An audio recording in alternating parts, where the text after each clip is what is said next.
अस्सलाम वालेकुम, good morning, सुबह बखैर। कैसे हैं आप सब लोग? आप देख रहे हैं जियो पाकिस्तान विद अब्दुल्ला एंड हुमा। आज ज़रा नहीं है, हम मौजूद शहर से बाहर हैं। शहर से वापस आएंगी, लाहौर से वापस आएंगी तो हम उनसे वहाँ का अहवाल पूछेंगे, लेकिन हम तक जो खबरें पहुँच रही हैं वो अच्छी नहीं हैं। As compare to Karachi, the rest of the country, particularly major cities like Peshawar, Lahore and Multan are suffering because of corona virus. वहाँ पर दर्जनों अफराद वेंटिलेटर्स पर इस वक्त मौजूद हैं शहर के मुख्तलिफ अस्पतालों में। शहरों के मुख्तलिफ अस्पतालों में अगर 24 घंटों की बात करें तो 40 अफराद की जान लिया गया है ये मुहलिक वायरस, और 3449 केसेस रिपोर्ट हुए हैं। जो हमारी पॉजिटिविटी की शरह है वो 8% से ज़ायद हो गई है। So things are not good. साथ ही साथ हमें ज़िंदगी का पहिया भी आगे बढ़ाना है, चलाना है। कहीं हमें ताजर एहतजाज करते हुए नज़र आते हैं, कहीं हमें रेस्टोरेंट ओनर्स एहतजाज करते हुए नज़र आते हैं, कहीं हमें प्राइवेट स्कूल वाले शिकायत करते हुए नज़र आते हैं। तो आई वंडर कि इस मसले का क्या हाल है, क्योंकि अब तो 1 साल से ज़ायद हो गया है। हर शख्स अपना अपना मौक़िफ़ बयान कर रहा है, लेकिन हकीकत ये भी है कि ये वबा अपनी जगह मौजूद है और ये वबा इंसानी जानें ले रही है। और अगर इंसानी जान नहीं भी लेती तो इस वबा के जो दूररस असरात होते हैं इंसानी सेहत पर, वो इतने बुरे हैं। आप किसी भी अबव 40 शख्स से पूछें जिसको ये कोरोना वायरस हुआ है। जिनको नहीं हुए सिम्टम्स वो तो और बात है, लेकिन जिनको हुआ है 1-2 महीने, एट टाइम्स 3-4 महीने तक इसके सिम्टम्स महसूस किए जा सकते हैं। I know a 16-year-old girl जो 6 महीने हो गए हैं, उसके से सूंघने की सलाहियत वापस नहीं आई है। और ये सुनने को, बोलने को, सोचने को छोटी सी चीज़ लगती है कि आप किसी चीज़ को सूंघ ना सकें, स्मेल ना कर सकें, लेकिन जब आपके पास ये सलाहियत नहीं होती तो आप इतने इरिटेटेड होते हैं, आप इतने एजिटेटेड होते हैं और आपको इतना अनकंफर्टेबल करती है ये सिचुएशन कि आप अल्फाज में शायद इस बात को बयान ना कर सकें।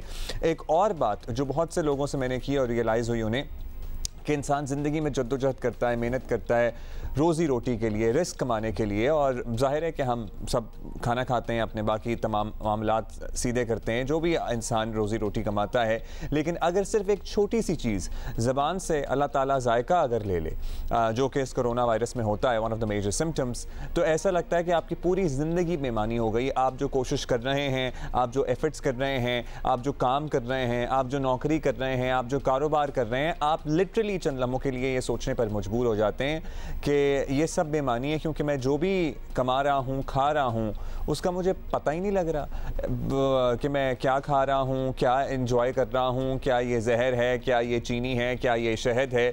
सो ये छोटी छोटी चीज़ें हैं जो दोबारा से इंसान को रिमाइंडर दिलाती हैं कि इंसान कुछ भी नहीं है, और बहुत सी चीज़ें जो हम समझते हैं कि हमारे कंट्रोल में हैं, ऐसा है नहीं। हाँ, हमारे पास बहुत कुछ है और एक ज़बरदस्त सरप्राइज़ भी है। एक टीज़र मैं दे देता हूँ आपको। सुबह से जब से मुझे पता लगा ना ये मेहमान आ रहे हैं हमारे पास, तो मेरे जहन में एक गाना दोबारा से ऑन रिपीट चल रहा है, कल शब देखा मैंने चांद झरोखे में। तो any guesses if you have, तो आप हमें @JioPakistan TV पे लिख के बताइएगा। So that is an interesting bit, हम आपको दिखाएंगे, बताएंगे। लेकिन बहुत सी बातें हो रही हैं, अपने घर के मामला दुरुस्त करने की भी बातें हो रही हैं। बड़ी अच्छी बात है। हम तो बचपन से ही अम्मी से सुनते आए हैं कि बेटा अपने घर के मामला पहले दुरुस्त करो, फिर बाहर बात में देखना। तो this is a thing that हमारे इन बिल्ट है ये चीज़। नॉर्मल पाकिस्तानी हाउस होल्ड्स में ना ये जुमला हमने हर एक से सुना है। चलें, अब ये बड़े बड़े लोगों से जुमला भी सुनने को मिल रहा है। होपफुली इसका नतीजा अच्छा निकलेगा और वाकई हमारे जो मामलात हैं वो दुरुस्त समत में आगे बढ़ेंगे। अभी हम ज़रा PDM और अपोजिशन की बात करेंगे। 16 मार्च को PDM के सरबराही इजलास के बाद सूरत हाल यकसर तब्दील हो गई। मौलाना फजलुर रहमान अपोजिशन इत्तेहाद को बचाने की कोशिश कर रहे हैं। उन्होंने नवाज शरीफ और जरदारी साहब से राबता भी किया। मौलाना फजलुर रहमान का कहना है कि मोर्चे तब्दील होते रहते हैं, सियासत आगे बढ़ने का नाम है। तब्दील करने की नीयत से पीछे आ गए और एक नई हिकमत के साथ दोबारा हमले की नीयत से पीछे आ गए, तो इसमें फिर कोई गुनाह नहीं। तो इंशाअल्लाह अज़ीज़ बड़ी अच्छी हिकमत अमली के साथ हमने आगे बढ़ना है, तमाम दोस्तों को साथ लेकर आगे जाना है और मुत्तहिदा हमारे जो पाकिस्तान जमहूरी तहरीक है उसको हमने इंशाअल्लाह मुत्तहिद होकर आगे बढ़ाना है। मौलाना फजलुर रहमान ने भी नवाज शरीफ से गुफ्तगू में यही फैसला किया कि पीपल्स पार्टी के बिना ही आगे बढ़ा जाए। इस्तीफों के मामले पर पीपल्स पार्टी 4 अप्रैल को CEC इजलास में गौर करेगी, लेकिन पीपल्स पार्टी का PDM के साथ चलना अब शायद मुश्किल है। पीपल्स पार्टी का अब भी यही कहना है कि हुकूमत के खिलाफ मरहलावार तहरीक चलाने का फैसला हुआ था। ये तो बात ही नहीं थी ना कि जो ये मार्च होगा ये मशरूत है इस्तीफों से, कि जी इस्तीफे दे के ही मार्च किया जाएगा। बात तो मार्च की हुई थी कि जो लॉन्ग मार्च जो है वो किया जाएगा, तो सब लोग उसकी तैयारी कर रहे थे। आपके इल्म में है कि हमारे सूबाई सदर निसार खोड़ो साहब, चेयरमैन बिलावल भुट्टो जरदारी साहब के अहकामात पर हर डिवीजन में जाके उन्होंने मीटिंग की। हमारी तो मुकम्मल तैयारी है लॉन्ग मार्च के लिए, लेकिन ये तो पहले बात ही नहीं थी कि भाई लॉन्ग मार्च इस तरह उस वक्त ही होगा जब इस्तीफे दिए जाएंगे। पीपल्स पार्टी ने सेनेट में अपना अपोजिशन लीडर लाने का फैसला भी किया, तो ये भी एक तनाज़ा है जो अब अपेरेंटली मुस्लिम लीग नून और पीपल्स पार्टी के दरमियान जिसकी चेमागोइयाँ हो रही हैं, जिस पे बात हो रही है। इस सिलसिले में ANP और बलोचिस्तान नेशनल पार्टी की जानिब से पीपल्स पार्टी को हिमायत की यकीन दहानी भी करा दी गई है। मुस्लिम लीग नून अपना अपोजिशन लीडर लाना चाहती है जो PDM में तय हुआ था इनिशियली। मौलाना फजलुर रहमान ने यह वादा पीपल्स पार्टी को याद भी दिलाया। एक्चुअली हुआ ये था तय कि अगर यूसुफ रज़ा गिलानी साहब फिर आगे बढ़ते हैं और कंटेस्ट करते हैं, जीत जाते हैं, तो फिर अपोजिशन लीडर जो है वो मुस्लिम लीग नून का होगा। लेकिन ये मौलाना साहब ने किस तरह से याद दिलाया, सुनिए। तो ये 2+2 करके बता दिया मौलाना फजलुर रहमान साहब से कि क्या तय हुआ था। ऑल्दो चेयरमैन डिप्टी चेयरमैन का इंतखाब नहीं जीत सकी अपोजिशन, तो मौलाना साहब कह रहे हैं कि इसका ये मतलब नहीं है कि हम अपोजिशन लीडर वाला जो पहले तय हुआ था मामला उससे पीछे हट जाएं। पीपल्स पार्टी की पॉलिसी शिफ्ट ने अपोजिशन के साथ साथ पार्टी के अंदर भी थोड़ी सी कन्फ्यूजन फैला दी है। PDM सरबराही इजलास के बाद पीपल्स पार्टी के चेयरमैन बिलावल भुट्टो भी मंजर से गायब हैं। अब ये भी तासुर फ़ौरन आ जाता है ना जब बिलावल ज़रा इधर उधर होते हैं और जरदारी साहब ज़्यादा मुतहरिक होते हैं कि कहीं पीपल्स पार्टी के शरीक चेयरमैन आसिफ अली जरदारी साहब खुद मामलात तो नहीं देख रहे अब, और अगर हक़ाइक़ क्या हैं, खैर ये तो बिलावल भुट्टो साहब जब सामने आएंगे तो ही मालूम हो सकेगी बात। लेकिन अभी तक इम्प्रेशन ये है कि इस सारे इशू के बाद Bilawal is a little not seen in the scene, और उसके बाद जरदारी साहब ने बागडोर जो है वो अपने हाथ में ले ली है मामलात की। बहरहाल इसमें कितनी हकीकत कितना अफसाना है तो कुछ वक्त कुछ दिन में पता लग जाएगा। लेकिन अभी हम ज़रा इस पर और गुफ्तगू करते हैं। हमारे साथ मौजूद हैं मुस्लिम लीग नून के रहनुमा एहसन इकबाल साहब कि इन्होंने क्या सोचा है, क्या लाए अमल है। एहसन इकबाल साहब शुक्रिया आपका, आपने वक्त दिया। सेनेट में अपोजिशन लीडर की बात हो, आज़म नज़ीर तारड़ साहब का इलेक्शन या पंजाब हुकूमत ना गिराने का फैसला, ऑल्दो तारड़ साहब के अलावा भी एक ऑप्शन इत्तलात के मुताबिक दी गई थी आप लोगों की तरफ से। रिपोर्ट्स ये हैं कि इन मामलात पर भी PP मुस्लिम लीग नून से खुश नहीं हैं, तो हालात अब इस जगह पे पहुंच गए हैं कि आपको लग रहा है कि प्रॉबेबली आगे साथ चलना मुमकिन ना हो, या फिर अभी भी कोई चांस है PDM के प्लेटफॉर्म में पीपल्स पार्टी और मुस्लिम लीग नून का इकट्ठे रहने का? देखिए, जो PDM कायम हुआ था उसके पेश नज़र बहुत बड़े मकासद थे और उनका ताल्लुक कतन इंतखाबी सियासत से या सियासी जमातों के अपने नज़रियात से नहीं था।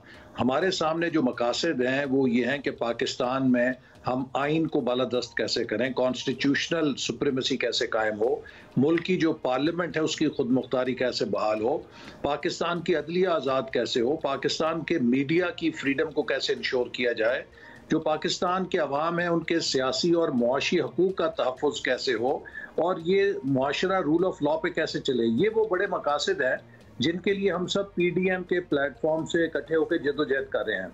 तो मैं उम्मीद यही रखता हूं कि अगर पीपल्स पार्टी के जो भी तहफ़्फ़ुज़ात हैं उन्हें वो अपने साथ रख सकते हैं, लेकिन इन बड़े मकासद से तो किसी का इख्तिलाफ नहीं हो सकता।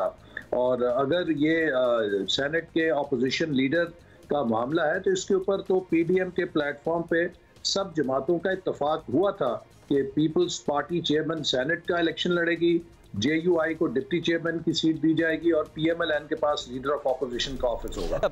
एहसन साहब, अगर बताइएगा कि पीपल्स पार्टी और आपकी जमात के दरमियान इन फासलों को कम करने की कोशिश में ही मरीम नवाज साहिबा अगर एस्टैब्लिशमेंट से कुर्बतों के ताने देने लगें या फिर ऐसा इशारा मिलने लगे कि जी मुस्लिम लीग नून के रहनुमाओं की तरफ से कि या फिर इनके बयानात से कि जी मे भी मुबैना तौर पर कोई डील हो गई है इनकी, तो फिर मामला फिर फंस जाना जाहिर है कि इसको अवॉइड नहीं किया जा सकता। तो क्या रहनुमाओं को अपने बयानात में मोहतात नहीं रहना चाहिए? देखिए, उन्होंने कोई ऐसा बराह रास्त या बिलवास्ता इशारा किसी की तरफ तो नहीं किया, और मैं समझता हूं कि पाकिस्तान पीपल्स पार्टी की क़यादत और उनकी सेंट्रल एग्जीक्यूटिव कमेटी जो है वो 9 जमातों के कंसेंसस को ज़रूर पेश नज़र रखेगी। और ये जो 9 जमातें हैं ये कोई प्राइमरी क्लास की जमातें नहीं हैं। इनमें से हर जमात बहुत आजमूदा है, जिनकी बड़ी तारीख है। कई अशरों के ऊपर इन्होंने जमहूरियत के लिए कुर्बानियाँ भी दी हैं, जेलें भी काटी हैं, फांसियाँ भी देखी हैं। तो लिहाजा इन 9 जमातों का जो कंसेंसस है वो भी एक वजन रखता है। मैं उम्मीद रखता हूँ कि पाकिस्तान पीपल्स पार्टी PDM के साथ ज़रूर चलेगी, क्योंकि ये एक बड़ी तारीखी जद्दोजहद है और एक तारीखी मौका है कि तमाम डेमोक्रेटिक पार्टीज़ के लिए मुमकिन हुआ है कि वो मिलकर इस मुल्क के उन बुनियादी निज़ाम के जो खराबियाँ उन्हें दूर करें और इसको एक मुस्तहकम मुस्तकिल सियासी ढांचा जो आइन से इंस्पायर हो या आइन पे माखज़ हो उसे कायम किया जाए। चलें, आपकी उम्मीद तो अपनी जगह है, लेकिन अगर इन हालात में एहसन साहब एक बहस ये भी है कि PDM बगैर पीपल्स पार्टी के ही प्रॉबेबली शायद आगे बढ़ जाए। अगर ऐसा हुआ, हम पॉसिबिलिटी रखें, तो क्या लगता है आपको PDM आगे बढ़ जाएगी या PDM को नुकसान होगा या पीपल्स पार्टी खसारे में रहेगी इन द लॉन्ग रन? देखिए, हम समझते हैं कि सबको इकट्ठे चलना चाहिए। PDM के पीछे इस वक्त कौम की ताईद है और इस वक्त कोई भी सियासी या जमहूरी जमात PDM से अलहदा होना अब को अफोर्ड नहीं कर सकती। और अगर किसी ने PDM को नुकसान पहुंचाया, चाहे वो हमारी जमात हो चाहे वो कोई और जमात हो, इसकी जो सियासी कीमत है वो इतनी बड़ी होगी कि कोई जमात उसका अभी शायद अंदाज़ा नहीं कर सकती। पाकिस्तान के अवाम उन मकासद के साथ हैं, वो चाहते हैं कि PDM की जद्दोजहद कामयाब हो, और अगर किसी ने इसमें रखना डाला तो यकीनन वो उसकी सियासी कीमत अदा करेगा। चलें जी, बहुत शुक्रिया आपका एहसन इकबाल साहब। पीपल्स पार्टी का भी फिर मौक़िफ़ ले ही लेते हैं। साथ में हमारे साथ मौजूद हैं रहनुमा पाकिस्तान पीपल्स पार्टी नैयर हुसैन बुखारी साहब। बुखारी साहब, PDM के इजलास में जो हुआ, फिर उसके बाद पीपल्स पार्टी के अपने सेनेट अपोजिशन लीडर लगाने की खबरें और उस पर इख्तलाफ, और ये खबर कि आपको आज़म नज़ीर तारड़ साहब पर एतराज़ है, फिर ये भी कि पंजाब हुकूमत गिराने में मुस्लिम लीग नून की अदम दिलचस्पी से पीपल्स पार्टी खुश नहीं है। ये सब कुछ सामने आने के बाद कोई कहे कि मुस्लिम लीग नून और पीपल्स पार्टी अब भी इकट्ठे हैं, तो फिर ये मान लेना तो ज़रा अचंभे की बात है। सर, आप हमें समझा दें, अगर इकट्ठे हैं तो फिर कैसे इकट्ठे हैं आप लोग? पाकिस्तान पीपल्स पार्टी का इनिशिएटिव था कि जिसकी बुनियाद पे PDM का वजूद आया, और वो APC पाकिस्तान पीपल्स पार्टी ने इनिशिएट की, उसी का इनिशिएटिव था। और उसमें हमने बड़ी गुफ्तगू के बाद, बहस मुबाहिसे के बाद हमने एक चार्टर बनाया और एक एक्शन प्लान दिया। तो इसलिए हम समझते हैं कि ये चाहे वो लॉन्ग मार्च हो, चाहे वो जलसे हों, चाहे वो रैलीज हों, नो कॉन्फिडेंस हो, और जो लास्ट ऑप्शन पे जो सीक्वेंस में आता था कि उसमें भी कैटेगोरिकली यही था 20 सितंबर को तय हुआ कि इस्तीफों को ऑप्शन भी इस्तेमाल किया जा सकता है। सो इसलिए हम सीक्वेंस के मुताबिक चल रहे थे।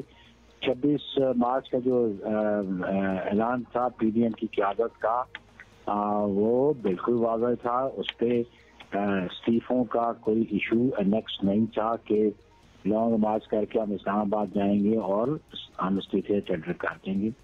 लॉन्ग मार्च भी है, और लॉन्ग मार्च के साथ ये बात भी है कि नो कॉन्फिडेंस मूव किया जाएगा। और नो कॉन्फिडेंस के बारे में हमें ये कभी यकीन है कि इंशाल्लाह PDM जो नो कॉन्फिडेंस मूव करेगी उसमें कामयाबी होगी। अच्छा बुखारी साहब, PDM सरबराही इजलास में बिलावल भुट्टो के शरीक ना होने से ये तासुर भी गया, इम्प्रेशन ही गया कि शायद वो जरदारी साहब से मुत्तफिक नहीं है या उनके मौक़िफ़ पर कायल नहीं है, लेकिन वो पार्टी चेयरमैन हैं। पार्टी की जो भी पोजीशन है, क्या उन्हें खुद वाज़ेह नहीं कर देनी चाहिए मुखालिफिन के लिए भी और मे भी अपनी पार्टी के लीडर्स और वर्कर्स के लिए भी? देखिए, आप कोई भी क्वेश्चन आप पोज कर सकते हैं, कोई क्वेश्चन आप फॉर्मुलेट कर सकते हैं, क्योंकि पहले मीटिंग ये रखी गई थी तो चेयरमैन बिलावल भुट्टो साहब का प्रोग्राम हैदराबाद में था, और उसके मुताबिक जो वर्चुअल मीटिंग्स होती हैं, गिलानी आसिफ अली जरदारी साहब कराची में बैठ के करते हैं, तो मियाँ नवाज शरीफ साहब लंदन से बैठ के करते हैं, और कई दफ़ा दीगर क्या जितने भी आके वीडियो कॉन्फ्रेंस के लिए शरीक होते हैं, तो ये कोई इशू नहीं है, ना इसको इशू बनाना चाहिए।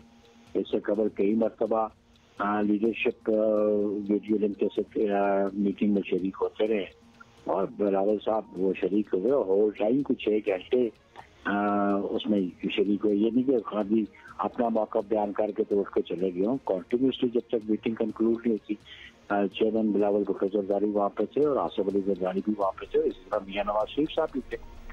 तो इसमें कोई ऐसी कोई बात नहीं जिससे आप ये कहेंगे कि ये कोई इख्तिलाफ की बात है। तो इसको ये क्या सराहियाँ कम की जाए तो ज़्यादा मुनासिब बात होगी। चलें, हम आपकी एक्सप्लेनेशन से मुत्तफ़िक है, मान लेते हैं इसको। बहुत शुक्रिया आपका। नैयर हुसैन बुखारी साहब हमारे साथ मौजूद थे। अच्छा, एक अहम मामला भी, जो हम टेक्स्ट बुक बोर्ड की बात सुनते हैं ना जब, तो हमें अपना बचपन याद आ जाता है, क्योंकि स्कूल में यूजुअली यही यकसा निसाब तालीम पंजाब, अगर किसी पर्टिकुलर सूबे पर बात कर लें तो यही होता था। अच्छा जी, अभी वज़ीर आज़म इमरान खान के यकसा निसाब के फैसले का इतलाक़ पंजाब हुकूमत ने कर दिया है, लेकिन तनाज़ा एक ज़रा पैदा हो गया है। उस तनाज़े से मुताल्लिक़ आपको बताएं कि अब तक पंजाब में दरसी कुतुब छापने के लिए बुज़दार हुकूमत ने इजाज़त नहीं दी है। यूजुअली ये काम पहले हो जाता है, क्योंकि मार्च में तो आपको सेशंस पता है शुरू हो जाते हैं फाइनल एग्ज़ाम्स के बाद, लेकिन इस मरतबा क्या डिले हो गया है या कोरोना वायरस इसकी वजह है या कुछ और वजह है? खदशा है कि नए तालीमी साल में तलबा को किताबें दस्तयाब नहीं होंगी। टेक्स्ट बुक बोर्ड की जानिब से पब्लिशर्स को मौजूदा तालीमी साल के लिए दरसी कुतुब की इजाज़त ना मिलने के खिलाफ टेक्स्ट बुक पब्लिशर्स एसोसिएशन ने लाहौर में एहतजाज भी किया। पब्लिशर्स ने Punjab curriculum and text book board पर अपने मनपसंद प्रिंटर्स को नवाजने के इल्ज़ामात लगाने। टेक्स्ट बुक पब्लिकेशंस एसोसिएशन का कहना है कि PCTB ने प्राइवेट पब्लिशर्स को किताबें शाया करने का NOC रोके रखा ताकि अपने पार्टनर प्रिंटर्स को फ़ायदा पहुंचाया जा सके। अब ये क्या सिलसिला है, ये सिस्टम किस तरह से काम करता है, इसी पे ज़रा हम बात कर लेते हैं। फवाज़ नियाज़ साहब, president text book publishers association, हमारे साथ मौजूद हैं। बहुत शुक्रिया फवाज़ साहब। फवाज़ साहब, आप लोग एहतजाज भी हमें करते हुए नज़र आए। How does the system work? हर साल क्या होता है? क्या हुकूमत इश्तिहार देती है और आप लोग फिर टेंडर देते हैं और उसके बाद पब्लिशर्स जो हैं सेलेक्ट किए जाते हैं? क्या यही होता है या कोई और तरीक़ाकार है जिसके तहत ये टेक्स्ट बुक की किताबें छापी जाती हैं? जी, बिस्मिल्लाहिर्रहमानिर्रहीम।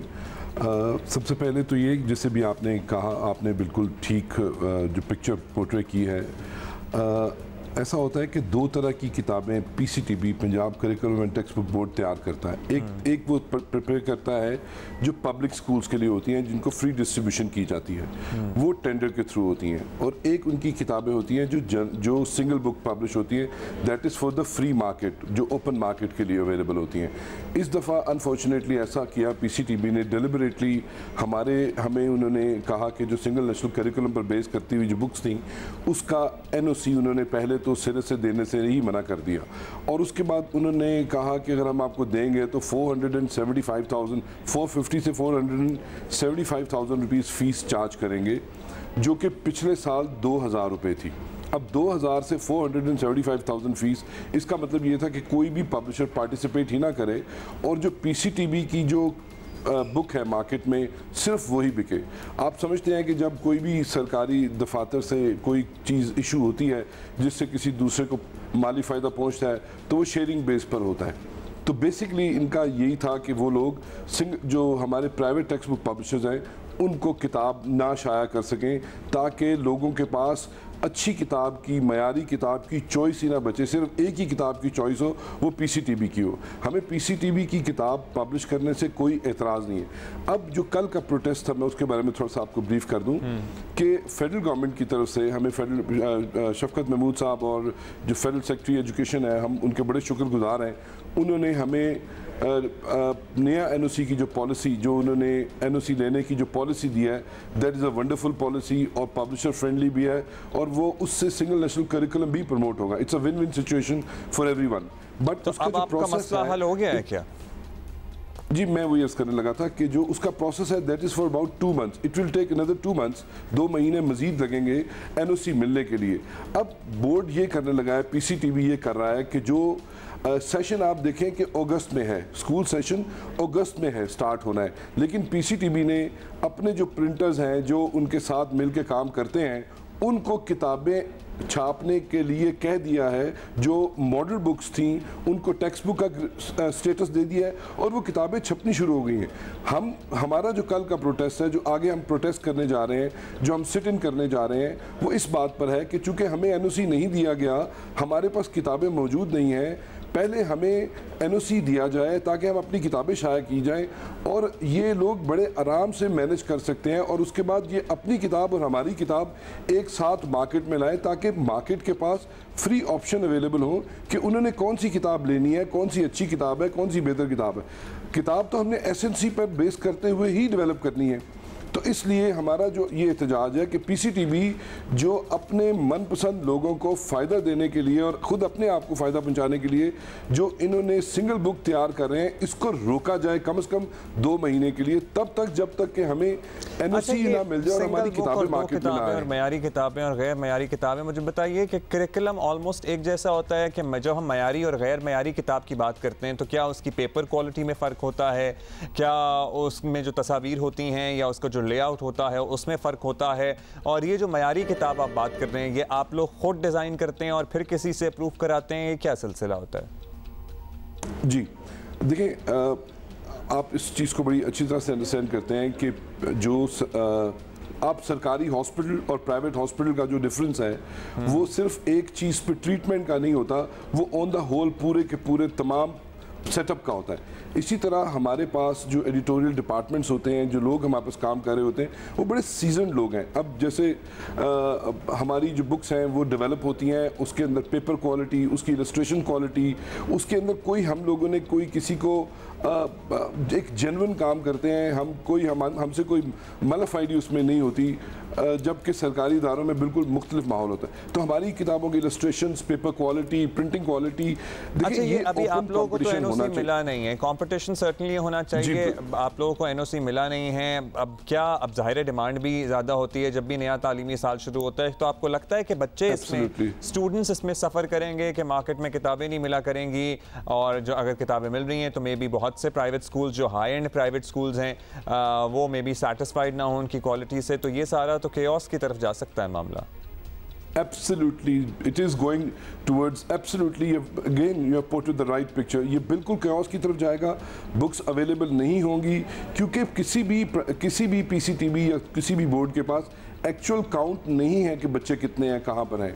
अब हम लोग ये चाहते हैं कि हमने इसीलिए कल की प्रेस कॉन्फ्रेंस की और प्रोटेस्ट अनाउंस किया है, सिट इन अनाउंस किया है कि आप हमें कंपटीशन कमीशन के मुताबिक, उसकी गवर्नमेंट का जो कानून है उसके मुताबिक हमें किताबें छापने की इजाज़त दी जाए और हमें वक्त पे एनओसी दिया जाए, और जिस वक्त 2 महीने के अंदर अंदर ये प्रोसेस कंप्लीट हो सकता है।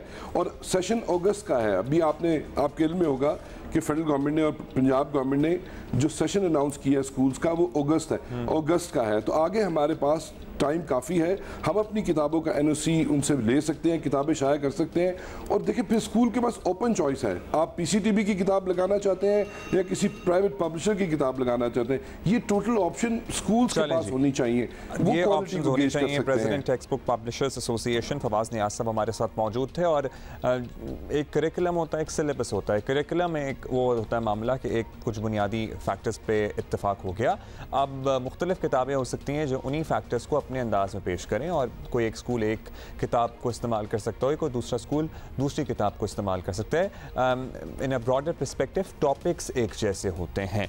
अच्छा जी, होपफुली ये मामला ज़रा हल हो जाए और पंजाब हुकूमत इस पर ज़रा गौर करे। बहुत शुक्रिया फवाद साहब, आपने वक्त दिया। भी मैंने कहा था ना कि आज जब से मुझे पता लगा कि नौजवान गुलकार हमारे साथ मौजूद होंगे, कल से ऑन रिपीट मेरे जहन में एक गाना चल रहा है, और वो गाना था जो उसमें हमारी मशहूर अदाकारा अमीरा भी बड़ी नुमाया नज़र आ रही थी उस गाने की वीडियो में, और गाना है कल शब देखा मैंने चांद झरोखे में। कौन है जिसने ये गाना ऑन रिपीट नहीं सुना एक ज़माने में? सो वारिस बेग साहब के साहबजादे Amar Baig is here with us in the studios. Amar बहुत टैलेंटेड हैं, जितने इनके वालिद साहब टैलेंटेड थे, ट्रस्ट मी कि उनकी झलक आपको अम्मार की आवाज़, अम्मार की गायकी और अम्मार की टैलेंट में भी नजर आएगी।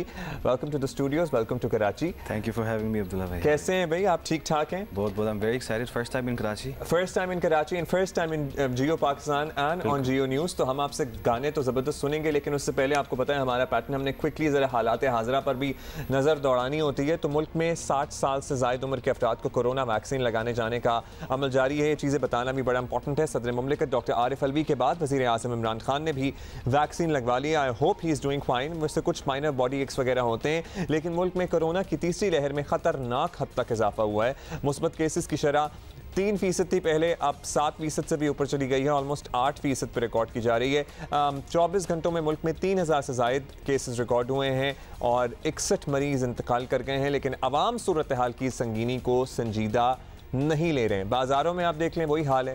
ताजर बरादरी बिजनेस टाइमिंग्स पाबंदियों पर अमल करने से इनकार कर रही है। एहतियाती तदाबीर पर सख्ती से अमल करवाने में हुकूमत भी नाकाम नजर आ रही है। National command and control authority के सरबरा असद उमर ने वाजे कर दिया कि भाई अगर SOPs पर अमल दरामद ना हुआ तो सख्त पाबंदियां लगेंगी। एक तरफ तो कोरोना वैक्सीन भी फिलहाल तमाम शहरियों के लिए दस्तयाब नहीं है, दूसरी तरफ आवाम भी कोरोना वायरस की तीसरी लहर को सीरियस नहीं ले रहे हैं। अगर सूरत हाल यही रही तो हम सबको ही लॉकडाउन नहीं पसंद, तो अगर नहीं चाहते लॉकडाउन तो प्लीज़ मास्क पहन लें। कोई और ज़्यादा आपसे गुजारिश नहीं कर रहा।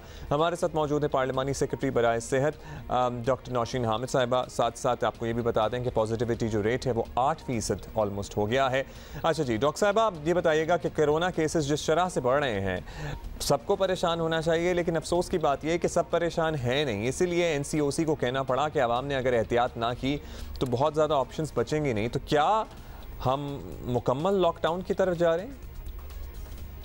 देखिए जी, जितनी तेजी से ये कोरोना केसेस बढ़े हैं, जैसे हमने देखा है कि कल हमारे कुछ 2500 के करीब थे और आज जो है वो तकरीबन 3500 के करीब, यानी एक दिन में 50% जंप जो आया है, ये दिखा रहा है कि हालात बहुत सीरियस हैं।